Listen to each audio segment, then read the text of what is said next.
Good morning, students. Myself Pramod Sharma, continuing your science online class. तो जैसा कि आपका चैप्टर 4 कंटिन्यूशन में है और इसी क्रम में आपको ग्रुपिंग ऑफ मटेरियल्स के बारे में बताया जा रहा है और इसमें आपका पेज नंबर 40 पर मैं मैग्नेटिक और नॉन मैग्नेटिक मटेरियल्स को के आधार पर इनको ग्रुपिंग कैसे करते हैं इसके बारे में आपको एक्सप्लेन कर रहा हूँ। तो materials that are attached toward a magnet are called magnetic substance. ऐसी सबस्टेंस जो कि मैग्नेटिक चीज़ों की ओर आकर्षित होते हैं उन्हें हम मैग्नेटिक सबस्टेंस कहते हैं।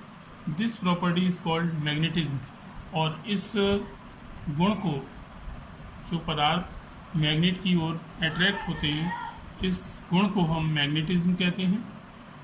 Objects made of iron are attracted to a magnet. जो चीज़ें आयरन की बनी होती हैं वो मैग्नेट की ओर अट्रैक्ट होती हैं। In addition to iron, nickel and cobalt are also attracted to magnet. In addition to iron, iron के साथ साथ कोबाल्ट, निकेल और इनसे बनी चीज़ें भी मैग्नेट की ओर आकर्षित होती हैं, मैग्नेट से चिपक जाती हैं। दे आर मैग्नेटिक सबस्टेंसेस, इसलिए इनको मैग्नेटिक सबस्टेंसेस कहा जाता है।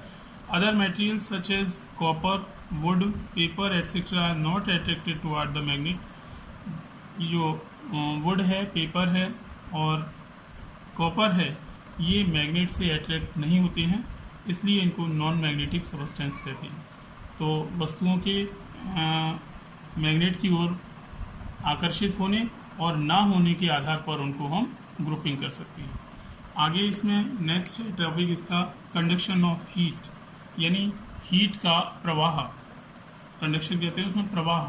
तो जिन चीज़ों से हीट पास होती है वो कंडक्टर कहलाते हैं और जिनसे हीट पास नहीं होती है they are non conductor of heat. तो 9th इसका जो पॉइंट है, if you have notice the utensils in your kitchen, अगर आपने आपकी रसोई के बर्तनों को आपने नोटिस किया हो, you might have seen that they are made of metals. तो आपने देखा है कि सभी किसी न किसी मेटल के बने होते हैं। But their handles are made of wood और प्लास्टिक, लेकिन इनके जो हैंडल होते हैं वो लकड़ी या प्लास्टिक के बने होते हैं। तो why are the handles of utensils made of wood और प्लास्टिक? तो इनके हैंडल्स को लकड़ी या प्लास्टिक का क्यों बनाया जाता है? This is because metals allow conduction of heat, whereas materials like plastic and wood don't। ऐसा इसलिए किया जाता है क्योंकि जो मेटल्स होते हैं उनसे हीट पास हो सकती है, इसलिए ये गर्म हो जाते हैं। और जो प्लास्टिक, बैकोलाइट और वुड के लगे जो हैंडल होते हैं वो नॉन कंडक्टर होने के कारण गर्म नहीं होते हैं, इसीलिए इनके जो हैंडल्स होते हैं वो वुड, बैकोलाइट या प्लास्टिक के बनाए जाते हैं। तो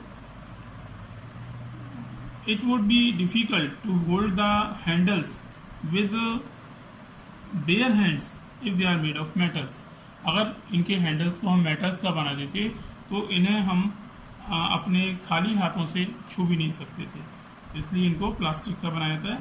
material that allow heat to flow through them, ऐसे मटेरियल्स जो अपने आप से हीट को पास होने देते हैं उनको कंडक्टर ऑफ हीट कहते हैं। Whereas those that do not allow heat to flow through them are called insulator of heat. और ऐसे मटेरियल्स जिनमें से हीट पास नहीं हो सकती उनको हम इंसुलेटर ऑफ हीट कहते हैं। Generally all metals are conductor of heat. साधारण तरह से सभी जो मेटल्स हैं वो हीट कंडक्टर होते हैं। Whereas non-metals like plastic, glass, wood, etc. are insulator of heat। जबकि प्लास्टिक, वुड और जो ग्लास है उनसे हीट पास नहीं होती है, इसलिए इनको इंसुलेटर ऑफ हीट कहा जाता है। आगे है कंडक्शन ऑफ इलेक्ट्रिसिटी, यानी कि इलेक्ट्रिसिटी यानी बिजली का प्रवाह।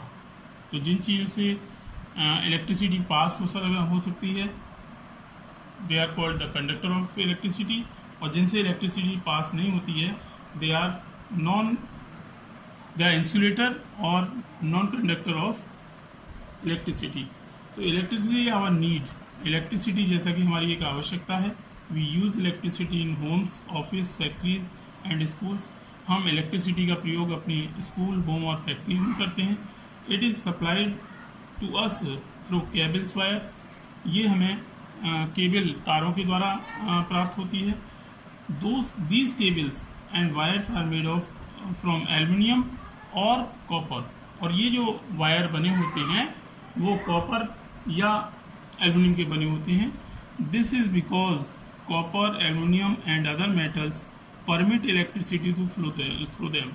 क्योंकि एल्युमिनियम, कॉपर और जो अन्य मेटल्स हैं उन वे इलेक्ट्रिसिटी को अपने से पास होने देते हैं, यानी इलेक्ट्रिसिटी इनसे पास हो सकती है। These cables generally have a plastic covering. This is done to save from electric shock. अधिकतर जो केबल्स होती हैं उन पर एक प्लास्टिक का कवरिंग होता है, जिससे कि जब भी हम इनको छूते हैं तो हम इलेक्ट्रिक शॉक से बच सकें। Because plastic does not allow electricity to pass through it. क्योंकि प्लास्टिक इंसुलेटर होने के कारण इलेक्ट्रिसिटी को अपने से पास नहीं होने देती है, इसलिए ये इलेक्ट्रिक शॉक से बचने के लिए इनको हम आइसोलेट कर देते हैं उससे। The substances which permit electricity to flow through them are called conductor of electricity. तो ऐसे सबस्टेंसेज जिसमें से इलेक्ट्रिसिटी पास हो सकती है उन्हें हम कंडक्टर ऑफ इलेक्ट्रिसिटी कहते हैं। And substances which do not permit electricity to flow through them are called insulator और नॉन कंडक्टर ऑफ इलेक्ट्रिसिटी। और ऐसे मटेरियल्स जिनमें से इलेक्ट्रिसिटी पास नहीं होती तो उनको या तो हम इंसुलेटर कहते हैं या नॉन कंडक्टर ऑफ इलेक्ट्रिसिटी कहते हैं।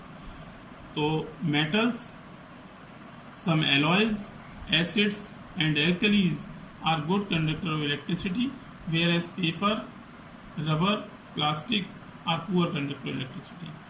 तो आपने देखा कि मेटल्स, कुछ एलॉय और एसिड्स हैं जो कि इलेक्ट्रिसिटी को अपने से पास होने देते हैं, जबकि पेपर, रबर, प्लास्टिक और इनको हम इलेक्ट्रिसिटी का पुअर कंडक्टर कहते हैं।